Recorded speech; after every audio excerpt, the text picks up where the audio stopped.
Welcome to the Gottesdienst crowd, where we foster confessional integrity, liturgical preservation, and preaching that doesn't stink. We believe that the historic liturgy of the divine service is more than mere cobwebs of antiquity, but it is a true treasure of the Church to be dusted off and brought down from her attic to be enjoyed. So let's get dusting. Welcome back to the Gottesdienst crowd. This is Jason Braaten. Today we have back with us Dave Petersen. Welcome back, Dave. Thank you.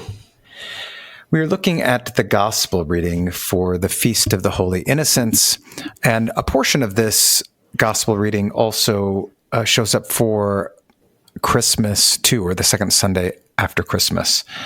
It comes from Matthew chapter 2, verses 13 to 18, and I will read that in the ESV this time.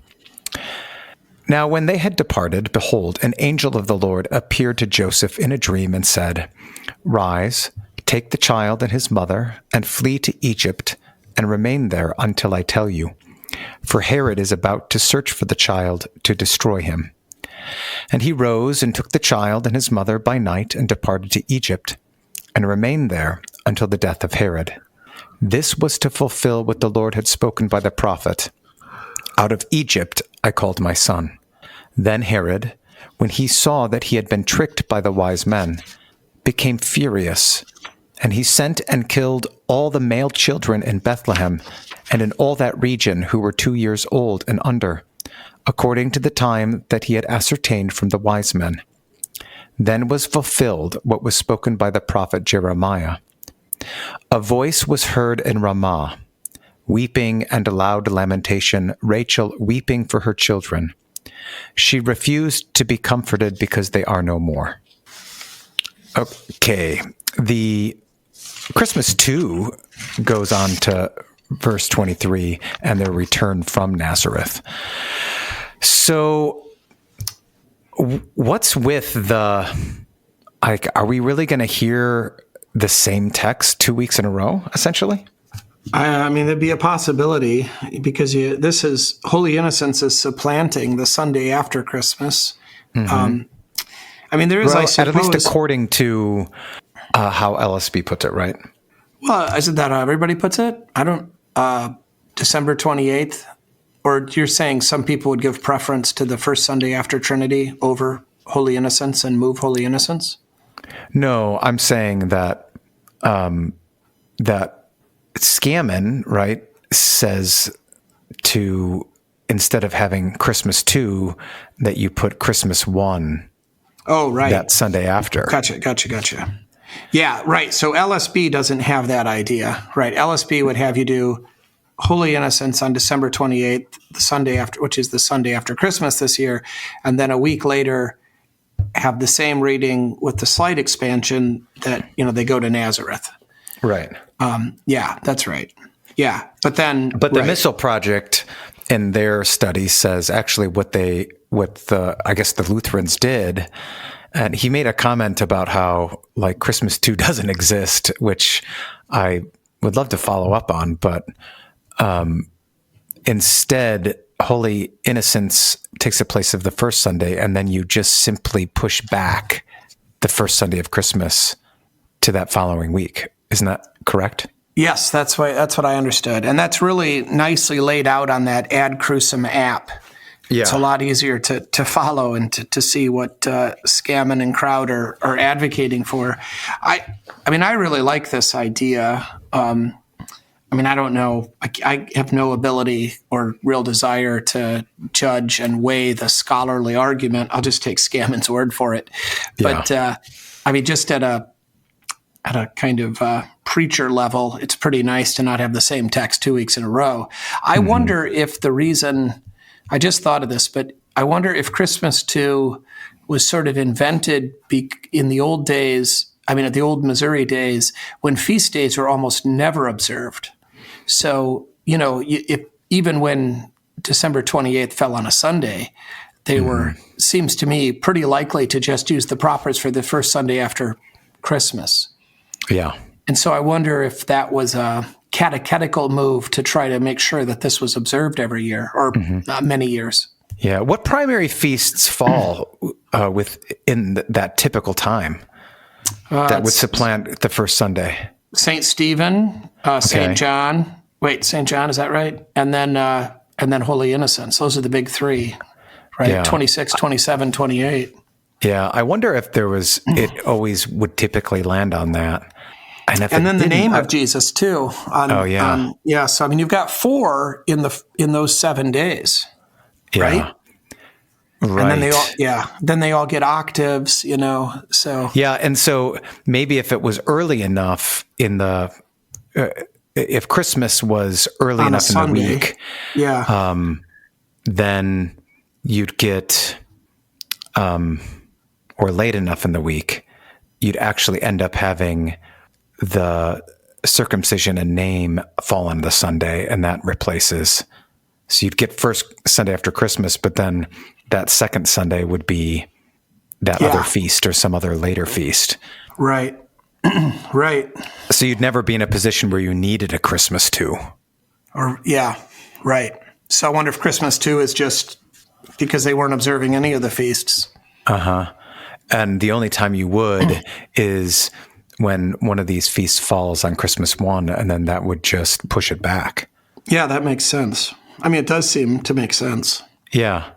I mean, it seems like you'd want the first Sunday of Christmas reading. What is it? I can't remember off the top of my head. Let me pull it up real quick. It's, is it Matthew? It's, when Jesus is presented in the temple in Luke. Oh, okay. And Simeon. Yeah. Like, so you get, you get Luke. The Nunc Dimittis, so. Yeah. It seems like you'd want that. Well, we're going to follow. You can expand it, right, to after the Nunc Dimittis, where when Simeon then says, "Behold, this child is appointed," but it typically only goes through the end of the Nunc Dimittis, I think, or maybe it begins there. I can't remember which one, but it's his presentation in the temple. Gotcha. Well, I like I like pretty much almost everything about this missal project, and this just makes a lot of sense to me. So that's what we're going to do here. We're going to do Holy Innocents on the Sunday, and we'll push Christmas 1 back to the following Sunday. And we will not have Christmas 2 this year. Yeah, I haven't played around with the Ad Crucem website on it much. Do they give the testimony on why this is the case, or does it just... No. Okay. It just tells you. So it's really nice. Because I don't want to read all that testimony. No, but sometimes it's nice just to see if there's it is. A listing of this is the testimony of it. That's all I was They asking. do have that somewhere. I mean, I've seen I'm it. sure they do. It's a very scholarly project. But what's nice on that Ad Crucem site is, you've just got a calendar. I mean, like a visual calendar made up of squares, and you click on it and it tells you what day, or you don't have to click on it. I think it shows you, so it's populating it. It's very, very nice. I am really thankful for it. So shout out to, both those. Well, obviously the Missal Project men who have done all this tedious labor to figure this out, and really impressive, I think, amount of work. And then also, to Ad Crucem for making it more accessible. Yeah. So let's talk about the text. Yeah, the Holy Innocents. The Holy Innocents. We starts off, of course, with an angel of the Lord, which again... Well, before we get to the text, what's the history of celebrating this as a feast? Do you know any of that? No, I do not know any of that. Okay. Nope, I don't. I don't know why this day, except, it's kind of close connection. It's part of the birth narrative. But I don't know why it's this day of the year, other than its connection to Christmas, or how long it's been observed as an independent feast and these martyrs celebrated. There is some weirdness. They do have a kind of special place. I think it's the Anglican Church has the color of the day is violet. And doesn't LSB have white? TLH did. I've always wanted it to be red because, they're martyrs. but they're held in a kind of esteem because, the understanding is they haven't committed much in the way of actual sin. Well, I can see white if the feast is commemorating more about Jesus than it is about the babies. Right, that makes sense too. But yeah, the beginning of his suffering with this and humility. Right. I mean, it is a humiliating thing that he does to escape while they die in his place. Right, and Herod's rage over the deception, and he doesn't protect them, and that's rough, and I think that's part of the cross that he bears. I mean, he does protect them. Obviously, he saves them. They're brought out early, but that's a hard thing for Mary, for Joseph, for Jesus himself, and. I mean, I love that in the Jeremiah 31, which we've talked about, before on here. But if you read the context there, they're not being Rachel weeping for her children, refusing to be comforted. She's wrong to do that because in the next verses, right, they're going to return to the land of the living, and she's supposed to. I mean, we're all very sympathetic. Of course, this is devastating. This is just about the worst thing that can happen to a person, to a mother in particular. However, right, even when the worst thing happens to you, you're to be a Christian. And you're to believe in Jesus, and you're to believe in forgiveness of sins and the resurrection of the dead and the life to come. And you're to hold to that, and you are not supposed to refuse to be comforted.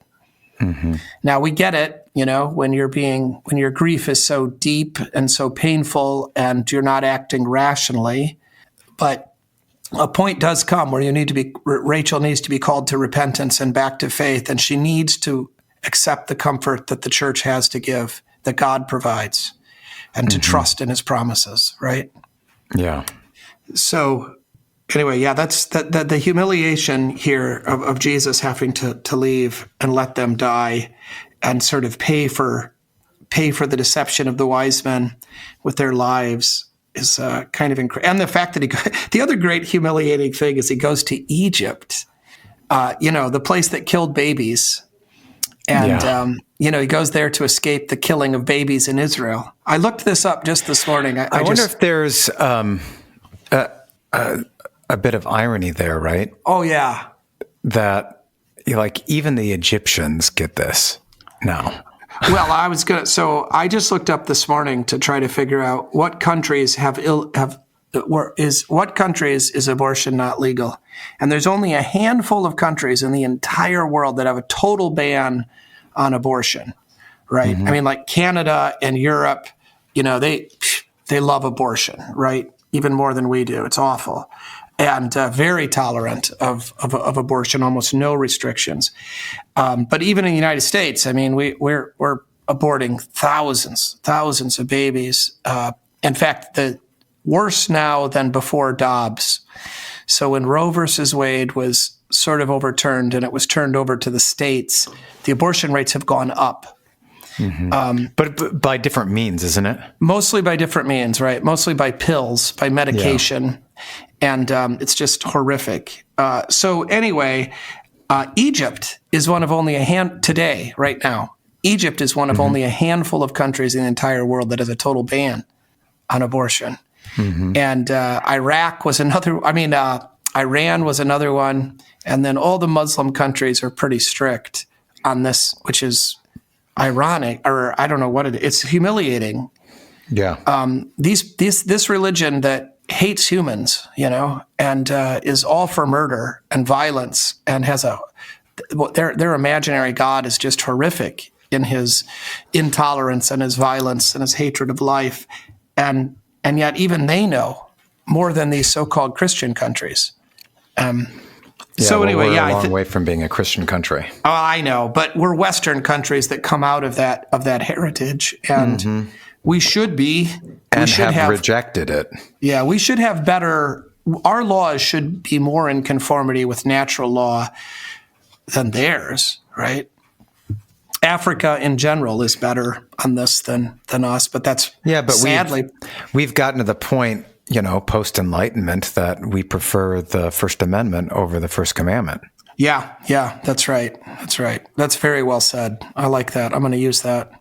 Well, and I think too, and I mean, the church in America has just abdicated her responsibility to speak the truth often on these things, and this sort of imaginary separation of church and state, and believe in this nonsense about you can't legislate morality or the first table of the law. I think there's also a sense in which,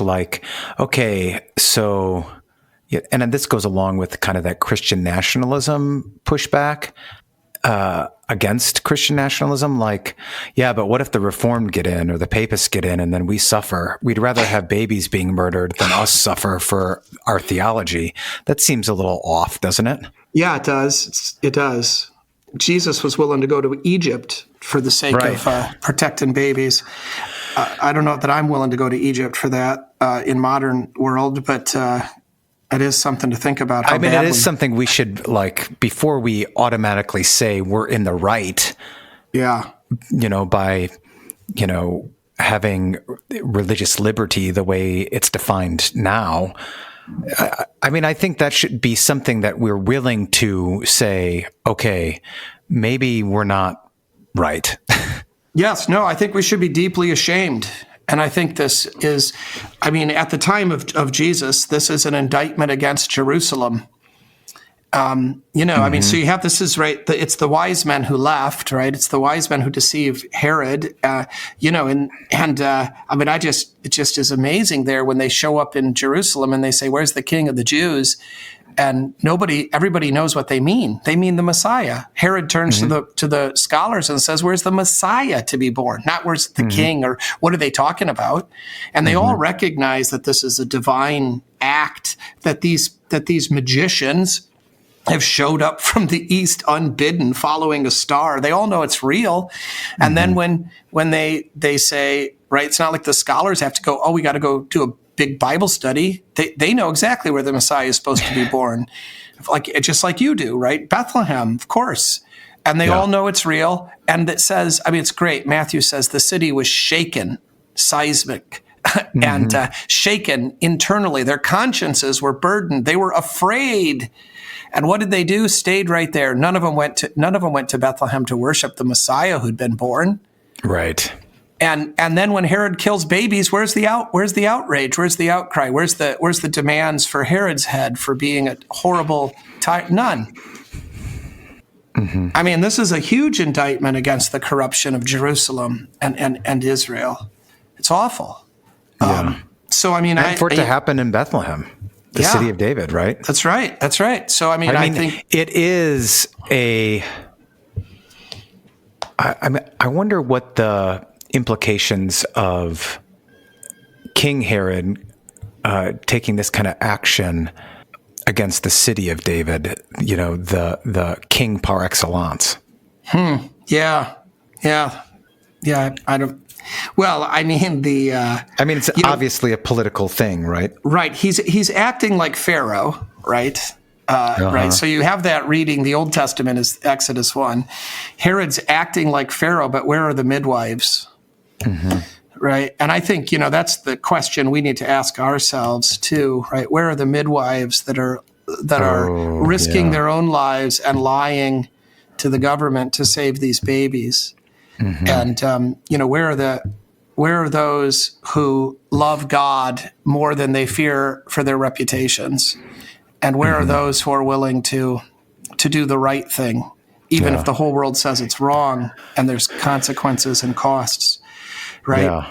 So, well, there is the Magi, right? They're kind of... Yeah, they are. They lie, right? And Joseph too, leaving by night, right? He's informed by a dream. Informed by a dream. Kind of juicy with respect to Joseph in Egypt. Oh, for sure. Yeah. Yeah, and he's engaged in a deception, right? He's not going to obey the laws of Herod, right? So the wise men, Mary and Joseph, they are all like the midwives, but where's the outrage? It seems to me in my dim memory that Josephus does have something about this. He does. He does report about it, but I don't have it in front of me. Yeah, I don't know. Well, anyway, I think that that's all very interesting. I really do. And then, of course, you have the citation from Hosea 11, right, that this is all fulfilling this prophecy of out of Egypt I called my son. And it's not then, of course, just so. First of all, that's obviously then the Exodus itself, or I think it's obvious, is a type, and Christ is the fulfillment of the Exodus. I remember Dr. Judish did not agree with that because he had this idea. They called this, I don't know if anybody believes this anymore, but they talked about rectilinear prophecy. And so they didn't like the idea that like Hosea 11 could be about more than one thing. So if the New Testament says that this is about Jesus, being in exile in Egypt and then coming out, it's just sort of almost coincidental that, in the context of Hosea 11, it seems to be talking about the actual Exodus. Right. And he would say no, because it can't be about more than one thing, and it's a direct line, and there aren't multiple fulfillments and all this. This was his weakest case, I think, in all the times that I talked to him. I just got this Hosea commentary by Kevin Golden it just came out. So I have it. I just unwrapped it this morning, and I looked it up, this passage, just to see what he said, and he said it's a type, which I was glad, but I'm not at all surprised. But the other thing is, it's not just the Exodus itself that is illustrative of who Christ is and his office, but also Moses, right? I mean, Moses is the baby that is saved, right? And who is, and also deliciously drawn out of the water. Yeah. Right. So you have that connection with Moses and, the water that saves, that also kills, like the flood. And then, of course, the Jordan and the crossing and baptism and all of that. And Jesus being the fulfillment then of all of that. So, he is it's Moses who's called out of Egypt first, right? And to lead the others. Well, he flees Egypt. Moses, well, he goes back though. He does. And then brings the people. Yeah, he does flee Egypt, I guess. I was thinking of the call in the burning bush to lead the people out, Yeah. But well, I mean, you do get so Luke makes a big deal about the Exodus and the Transfiguration, right? And then John makes a big deal out of Jesus as Moses, but better. Yeah. Right? Yeah. Well, the Exodus is the main event in the history of Israel, right? I mean, I don't know, I sort of know why, but I mean, there are other events, including the call of Abraham, circumcision, the anointing of David. You have that really interesting thing in Jeremiah where he says, now we're going to call him the Lord our righteousness, which is really interesting because that's a very messianic pointed thing, right? But that's not what he's called in the Old Testament. He's called the Lord Almighty. He's called the Lord God. He's called Holy, right? Like the top 10 names of God in the Old Testament, none of them are righteousness. The Lord, our righteousness, that's a messianic title of the new age. And then he also says, in that same context, we're no longer going to say the Lord who brought us out of Egypt. We're going to say the Lord who returned us, returned us to the north country, or he's talking about the Babylonian captivity, the return right? of the exiles. But anyway, there is this idea, I think, that the Messianic age is going to be, and that's the return of the 10 tribes who never return. And so the return of the 12 tribes are 10 tribes. Do you think that describes why he spends so much time in Galilee? Yeah, well, yes. And I think that the point is it's the 10 tribes, right, are returned in Christ, right, when the Gentiles are brought back into the fold. So Pentecost, all of that. Because Jeremiah says this is going to happen, that the 10 tribes are going to come back. Well, they don't, right? Yes, they do, but not quite in the way we expected. That's sort of like the way that, Elijah will come. Well, not quite, not exactly Elijah, right? So I think this is similar. I don't know why we're talking about that. Oh, the Exodus, just the centrality of the Exodus. And Yes. then, so to see in Jeremiah that something greater than the Exodus, something greater than the title Yahweh, right? These are kind of shocking things. And both of them, of course, are messianic. So out of Egypt. Do we have any indication historically the means by which these male children were destroyed? Oh, It doesn't I guess say in the text. does it say soldiers? Why did I think it was soldiers?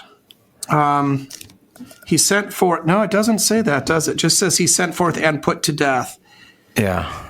I guess it doesn't say. I assume that it's soldiers, but was it by the sword? Was it by drowning? Yeah.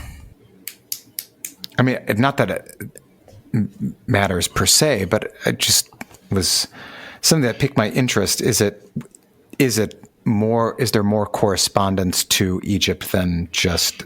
Yeah, I don't think so. I agree. You're right, though. I was assuming it's soldiers without realizing it was an assumption, but certainly there's nothing here to give us any indication. I mean, the most obvious way that a king puts people to death, is with an army, right, or a policeman, or an executioner. Yeah, he sent somebody. Yeah, and it's not. I mean, it's not hard to kill babies. That's why we should protect them, right? We're supposed to protect the weak ones. And it just makes me so sick to think about. Yeah. So I thought, so in the Exodus text, the Exodus Bible book, in the Exodus chapter 1, the description of Pharaoh's decree, I think what's really interesting there is the demonstration that people are wealth, right? Because so Herod just reacts in rage. He's just mad. You tricked me. I'm going to punish. Somebody's going to pay for this, right? But Pharaoh is actually afraid of the people. And that's really interesting because there's too many of them. And because of the way we've treated them, they have gotten strong. I mean, that's why the midwives can tell the lie to Pharaoh and he believes it, right? Well, the women are so fit, they have the babies before we can get there, right? That's a lie, but it's a believable lie because these Hebrews have been made strong by right? And the Egyptians have gotten soft because they're making so there's something there. There's the sort of historic reality that having slaves is dangerous. I mean, we always think of Sparta, right? But there is this kind of reality that you treat people this way, and especially with the brutality, there's going to be a cost to this. But ultimately, I think at the base, just kind of recognizing that Pharaoh realizes that people themselves are the wealth of a nation. And, that's just at a crass level. They do stuff, they build stuff, and they can be armies. But of course, from a kind of theological point of view, we think of Lawrence's confession to the Roman magistrates, right? When he flings open the doors and says, here are the treasures of the church. So from a natural law point of view, I think you could say that it ought to be obvious, and is, even to pagans, that people are different than animals, right? And that they are going to multiply, and they want to multiply because they were made to multiply. I mean, this is the command that was given to human beings in particular, that they fill the earth and that they are the stewards of this garden. This is part of why sexual deviancy and is so easy and chastity is so difficult, because God has made it pleasurable, and it is a good desire that can easily be used for selfish purposes. Yeah. So the natural law is recognized by Pharaoh. In a similar way, kind of the civic law is that people actually accomplish things, unlike animals, right? And the government wants to be stewards of the earth and of people, and wants things to build, right? Agriculture particularly, but also architecture, and then even fine arts. So that's the kind of civic law. So why people are valuable, again, compared to animals or whatever. And then finally, of course, moral law, that people are made in God's image. So, maybe the pagans can't see the moral law, but they can certainly see those other two. And when you are murdering your own people, murdering babies just doesn't make any sense, according to what is good. And I've said this probably on here before. I've said it lots of places. I would never do this, but it's part of me would just love to take. I know what's coming. Yeah. All right, I won't even say it then. No, you can. Please do. I love it when you do this. I just think it would be terrible to get a pregnant dog and on YouTube to murder those babies out of this dog's belly in front of the world. And the outrage that the world would have, and I would never do that because that would be irreverent. But the fact that if you did that, the police would be storming my house within a half hour. People would firebomb my house if I did that to a puppy in its mother's womb. And it just is just so absolutely gross and outrageous that it's just horrible. So anyway, that's the kind of harsh reality. I want to just jump right now because I want to talk about what about when babies do die. So these babies die as martyrs directly at God's hand, and that's really very similar to what happens to us when we suffer miscarriages and stillbirths, right? God takes them. Don't make any mistake about it, right? But also then some words also for aborted mothers, particularly, or fathers of aborted babies. So I think every pastor needs to sort of be ready with this speech and to have a list of Bible passages. So kind of here are mine in a sense, right? So we have to always sort of start out with, I think Romans 3:23, that all have fallen short of God's glory, right? None of us are without sin.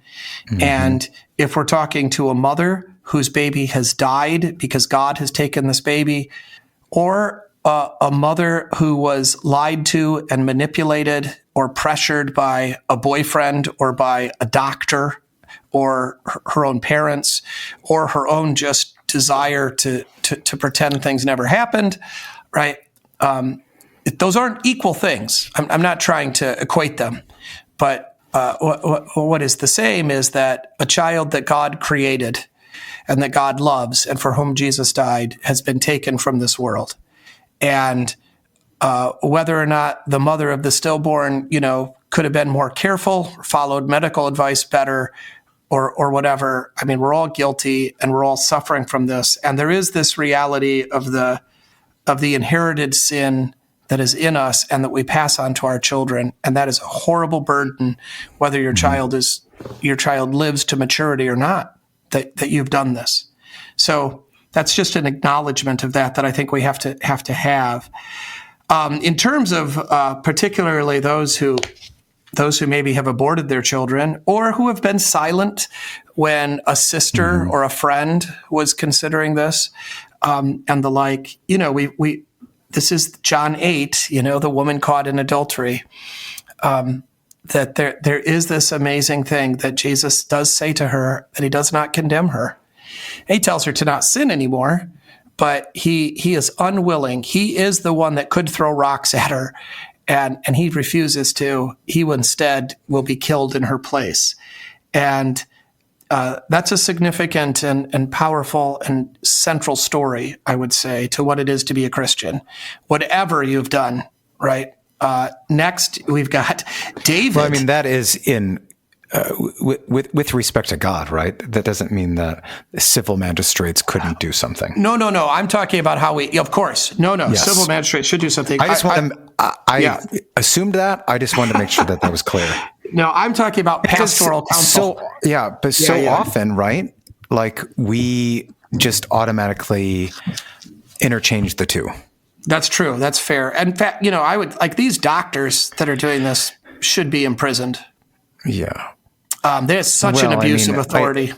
Anymore, I think even the women aren't lied to, They know. Oh no, right. Yeah. No, yes, I agree. The women are confessing real sin, and I don't think we should sugarcoat it. It's real. It's terrible. It's horrific. At the same time, we are sensitive to the circumstances that brought this about, and it is not unfair to say that the women themselves are victims. They have been lied to. In some cases, yes, but you listen to these people who are shouting their abortions. They're not. Oh yeah, not them. I'm not them, of course. But even they, though, I will say, they have been lied to the idea that murdering a child is healthcare, or that this isn't going to have any. You can just get rid of this baby and it won't do anything to your body. I know, but they don't believe that. Well, they don't believe it, but I mean, why don't they believe it? Because they've been lied to. They are being lied to. I mean, they're being told that it's not a baby. They're being told it's not a baby. They're being told this is no big deal. It's just like cutting off a wart, And in fact, I mean, I think they're yelling and so forth about this. And that's a relatively new phenomenon, and I think rare. But even so, I think it's actually the sort of, protesting too much, right? They're trying to convince themselves because of the terrible damage that's been done to their souls and the guilt, and they just double down on the lies they were told. But anyway, Romans 3:23, John 8. There we go, John 8. Yep. Next, of course, David and Bathsheba. Yeah. Right, and that sin, David's sin, causes the death of his child. I mean, he might as well have taken Bathsheba in for an abortion. I mean, it's directly the cause. And yet, David himself finds forgiveness, right? Mm-hmm. And then, of course, he also has so critical, right, the expectation, the full expectation that the child is not damned because of his sin. The child dies because of his sin. The child's not damned. David says, right, he will see that child again. Mm-hmm. And so that's these are huge, important realities, and we could find plenty of examples of faith that saves and terrible things, tax collectors, the repentant thief, all that sort of stuff, is kind of the foundation of the reality. But what about this? What about especially a woman, who did something and is now a Christian? Maybe she wasn't when she did it, or maybe she was just did one of the most selfish things a person's ever done and did this. Is this unborn and unbaptized child damned? And we don't have an exact Bible passage that says, look, no problem, right? There's a problem. And we certainly aren't saying that abortion is a means of grace and that by being aborted, you go straight to heaven. But we, at the same time, we do have these passages, and here's where there's this overlap again. I would use the same passages for this woman, this mother, that I would for the mother whose baby was taken from her by God directly as a stillborn or a miscarriage. And the first thing is actually the same passage that's haunting the mother who aborted her child, and that's Exodus 25, Exodus 25, right? That the close of the commandments, or actually under the first commandment, right? But that he shows mercy to 1,000 generations of those who love me and keep my commandments. God hears and answers the prayers of his people. When you get pregnant, you should be praying for that child. And I'm sure you are. And you should tell your family and your friends and your church, and they should pray for this child. And we should be absolutely confident, right, that to 1,000 generations, that this child hears the word of God in the womb, right, and that God answers these prayers. This is the way Luther handles it in his prayer for a stillborn, and that God answers prayers, and we should not be, we should not doubt that the child is saved. Yeah, that all of the Orthodox Lutherans make a big deal out of bringing the little ones to Jesus by prayer. Yeah. Now, if we get the chance if we have a chance to baptize them, then we do that. But we also bring them to him by prayer. Yes, absolutely. That's the most foundational, right? That's the first response of faith in any case, is to pray. And right, that's why it goes 10 Commandments, Creed, Lord's Prayer, right? Yeah. That's the order of the catechism. So we've got that. We've got that. We already said, right? David's promise that he'll see his son again. Also, just a couple of passages that, well, we have the Exodus 20 that I will write, those who hate me, and to 3 and 4th generations. We also have Ezekiel 18:20, the soul who sins shall die. The son shall not bear the guilt of the father, nor the father bear the guilt of the son. The righteousness of the righteous shall be upon himself, and the wickedness of the wicked shall be upon himself. So we do have this biblical principle also that in some sense, a man's responsible for his own sins, and you don't pay for the sins of your father. 2 Corinthians, similarly, we must all appear before the judgment seat of Christ, that each one may receive the things done in the body according to what he has done, whether good or bad. Just to simply say that, a baby that was murdered by his mother does not bear the sins of his mother in that sense. Mm-hmm. Now, what else do we have? We have more, right? We have Romans 8:28, right? That God works all things together for good to those who love him, right? Including for mothers, including for the mothers in Ramah and Rachel who refuses to be comforted, that she should be comforted by this, right? That we know that God does work for good in the case of someone who turns from his sins and loves Christ, even the things that happened before he turned to Christ.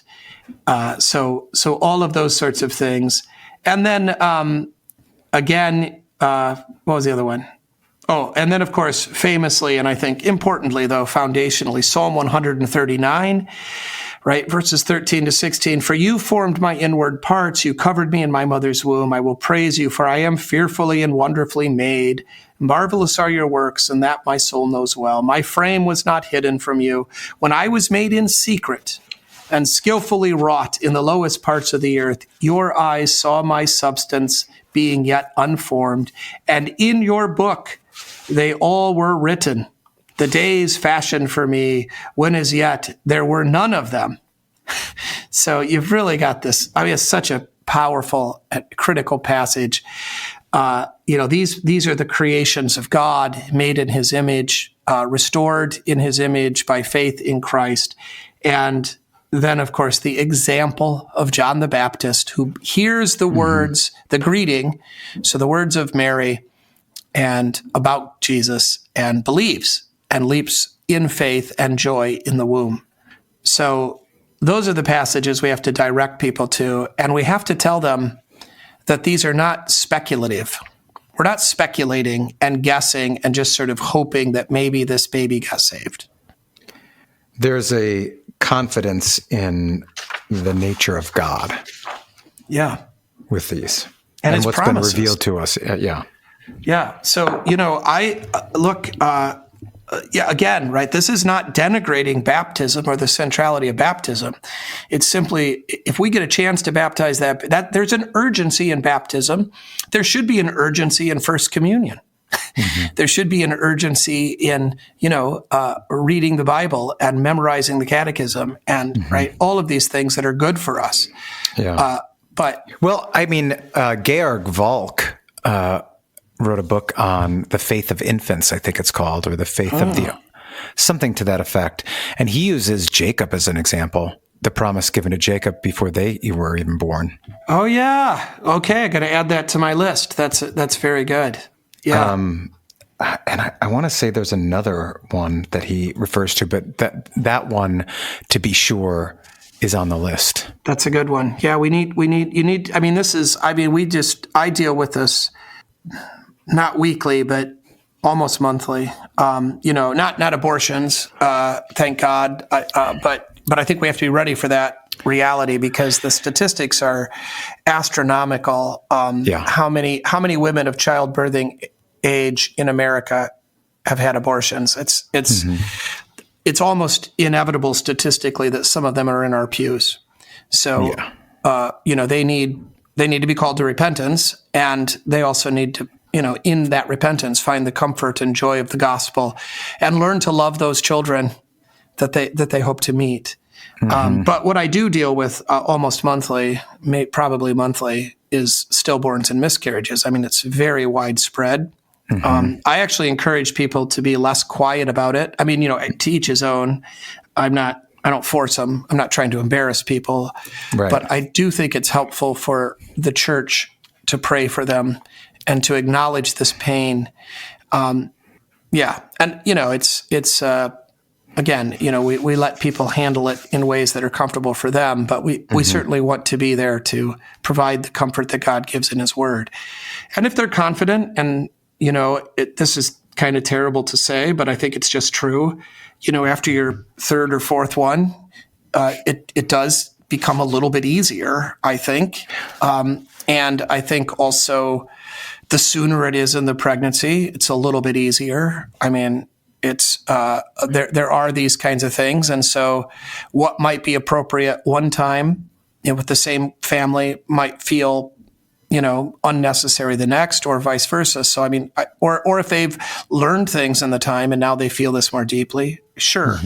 So we don't dictate it, but I'm always willing, I should say, I always want to include them in the prayers of the church. I'm always willing to do funerals for these children, and or and to do kind of I've done funerals in people's backyards without anybody involved. No funeral home. No, we have a Catholic cemetery here that can get involved, and if the remains if it's at a hospital, then we can get the body or what we have and released.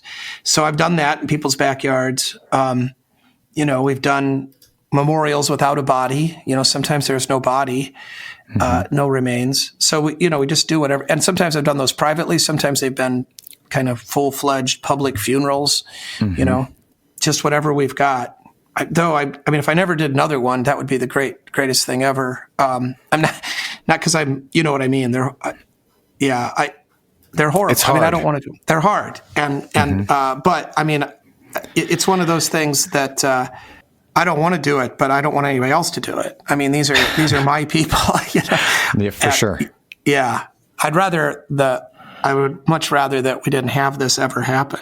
I feel like about that in funerals in general. I don't want to do any funerals, but I especially don't want to do these funerals. So so you've got this text. What do you focus on? Well, I think I want to focus on this, the value of human beings as confessed in the mouth of wicked Pharaoh, who knows that he sees that the children are a blessing from the Lord, and the Hebrews are prospering no matter what he does to them. Why? Because they're having babies. What is their prosperity? They're babies. What will they not give up and allow me to kill? Their babies. I mean, this is. And you even get this from the perspective of God, the value of human beings. He gave His Son. Oh, yeah, that's right. Yes, that's He became one of us. Became one of us.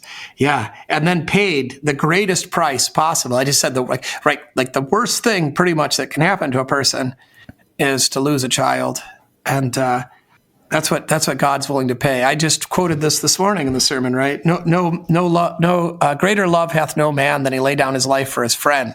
That's true. It's rare, and we should give people medals of honor for it when they do it, right?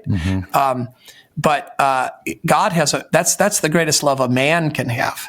Yeah. God's love, right, is that He gives up His Son, and that not for His friends. First of all, I'm not giving up my son. I'm not giving up my son for you, Jason.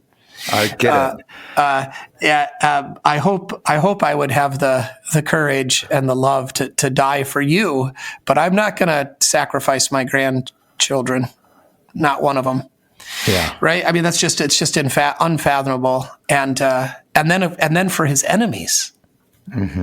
Right. The depth of this is ineffable, inestimable, right? Unspeakable. It's beyond our capacity. So the right response is awe and praise and thanksgiving. Yeah. So anyway, I think the value of human beings, and I kind of liked that. I could tell you weren't very impressed, but I kind of liked that natural law, civil law, moral law analysis of it. culminating with, ultimately to be made in the image of God and to be given dominion over the earth. This is the thing that really establishes the goodness of human beings. But it is reflected in these other things. Yeah. Well, it's at least protective of it, right? Yeah. And then I think I might just, I don't know how I'll work this all in thematically, but I think I'd like to maybe, I've done it before, but kind of rehearse through that list of Bible passages and explanations of the hope for those, because there are people that are suffering silently miscarriages in our pews. I know there are. And, or, if not their own miscarriages, the miscarriages of their children, right? And, grandma is sort of forbidden from mourning publicly about this because, right, the daughter-in-law is embarrassed, which is fair. It's the daughter-in-law's burden. I get it. That's true. And but at the same time, right, the grandmother does have a grief and is looking for comfort and should find it in the Word of God. Yeah. And you also have the issue too that, and this is going to come out very insensitively, but I don't know any other way to say it. We're coming out of an age where the value of human beings, according to God's understanding and blessing, was not valued. And so you have grandparents who, their own children, they had one, and then their kids aren't able to have any. That's right. And there's a mournful aspect to that. But at the same time, it kind of goes back to not desiring that blessing for themselves. Well, even if we didn't murder babies. Yeah, no, even if we didn't murder babies, the blocking of the babies, right? Yeah. Not wanting them is a sin. Mm-hmm. And not wanting, that needs to be confessed and then remedied. Right? So if we're going to talk about the value of human beings, what do you think is more pervasive among us? That is, the people in our pews not wanting, or on the whole and for the most part, maybe not your particular situation. Yeah, I think not wanting, it goes. Abortion in our country is not wanting, but most Missouri Synod people are going to be like, "Yeah, abortion's wrong."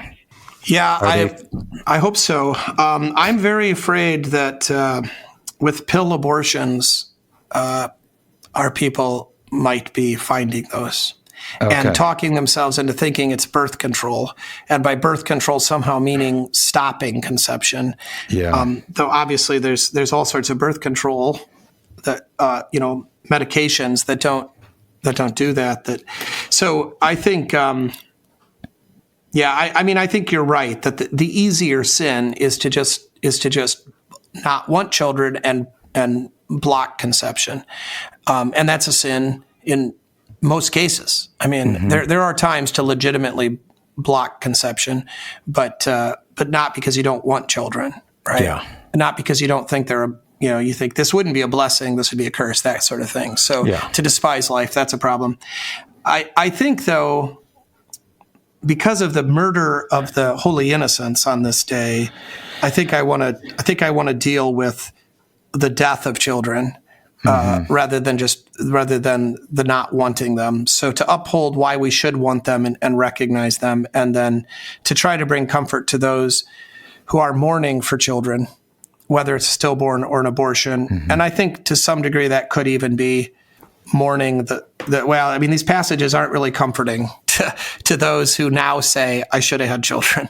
Yeah. In fact, I just thought of this, but I think in a way, maybe there's more comfort for a person who's lost a child than a person who refused to have one. Mm-hmm. David gets to see that child. There's just so much that's connected to the desire not to have. Even economically now we're undergoing all of this with all the discussion of immigration and all of this. That's all wrapped up in that. It is. And the shrinking of churches and... Yeah. Well, of course.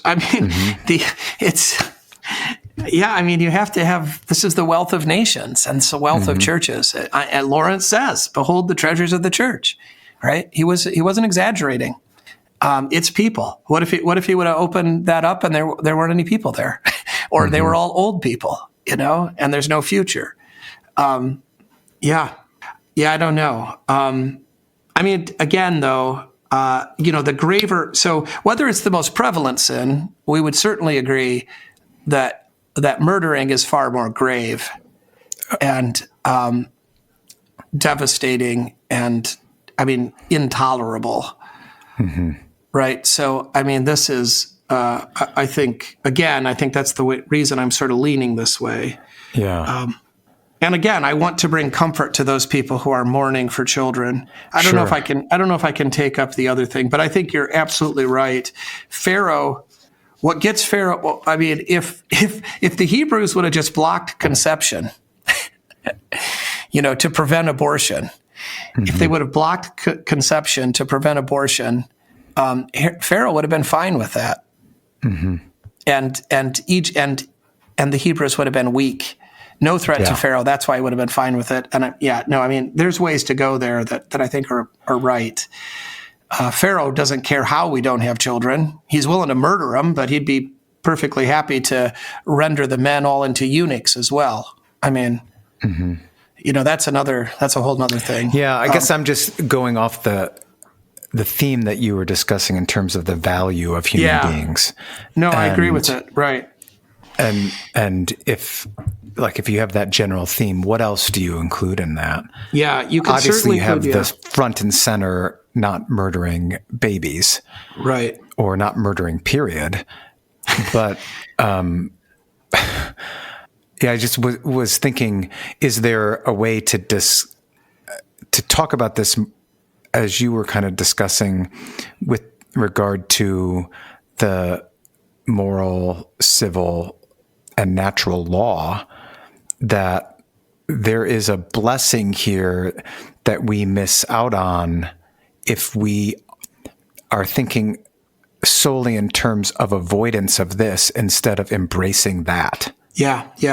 Well, I mean, think does that make sense? Yeah, no, it does. And I think, again, right, if the people are the wealth of the church, the wealth of nations, right? I mean, if we're just not whether we murder them or not, right? I mean, if we just don't have children, we have no future. And if we just haven't had children, like, what if our smartest people, this is Idiocracy, right? The movie. I mean, what if our smartest people don't have children? What about our most gifted theologians, our most pious lay people, our most successful businessmen, that are Christians? What if they don't pass that on? And, I think you could make a case in all three realms again that, this is what we are called upon to do, to be fruitful and multiply. And here's how we see it plays out.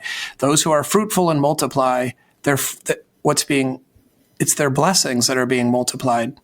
Kind of at every level. And, what great theologians has the church missed out on? What great scientists, has the world left, just that weren't, Yeah.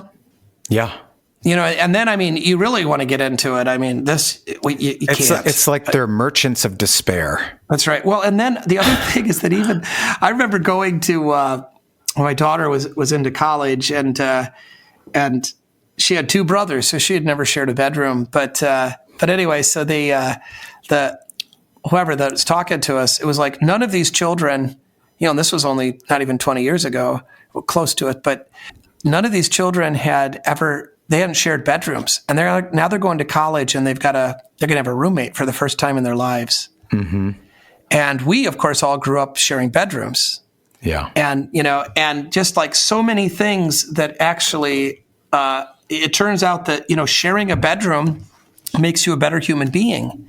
Yeah. Because you have to learn to negotiate things, and you have to learn to share things, and you have to subdue your ego some when you just don't get everything you want all the time. And, sharing bedrooms is just the tip of the iceberg. All of the kinds of goodness that actually comes from living with other people and not just, right, everything kind of handed to you. And everything's new and everything's pristine, and the only way it gets broken is if you break it, right? I mean, just all of those sorts of things are not a good setup for life. Yeah. So the kind of just richness that comes, the kind of people that come out of large families are better in general, right? What's your on the whole and for the most part, right? Yeah. They're better citizens. They're better neighbors. They're better people because they know about people and they know how to get along with people. Yeah. So all that stuff again kind of goes along with it just means we should have more of them as God gives, right? Yeah. And again, recognizing that God takes away, takes some children early. We wish he wouldn't, but he does. Or, the Bible knows all about barrenness too. And, some people, this is what God does. And some are eunuchs for the kingdom of God. And so again, though, the defining kind of thing is to believe in God's blessings and to trust his word that he works these things together for good. That's the other thing that always comes up on this, the people who are mourning because they're infertile. Mm-hmm. And then it's just, to them, it's just an insult that fertile people are despising children, and they're right. Yeah. That's a fair critique and a pain that they have to bear that's difficult for them to sort of talk about, because how do you talk about it, Mm-hmm. Yeah. You mentioned Idiocracy, so this is a text specifically for Larry Bean, who always brings up this movie.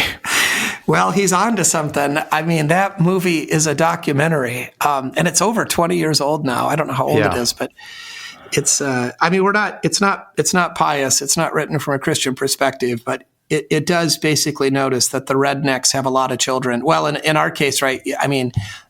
Immigrants from not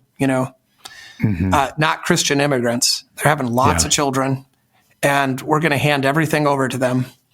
Yeah, that's a real thing. Yeah. So, all right. Any final thoughts to wrap this up? Too many final thoughts. Can't express them all. Yeah, I figured so.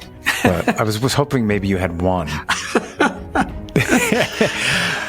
We'll save that for next time, I guess. There we go. All right. All right. Thanks, Dave.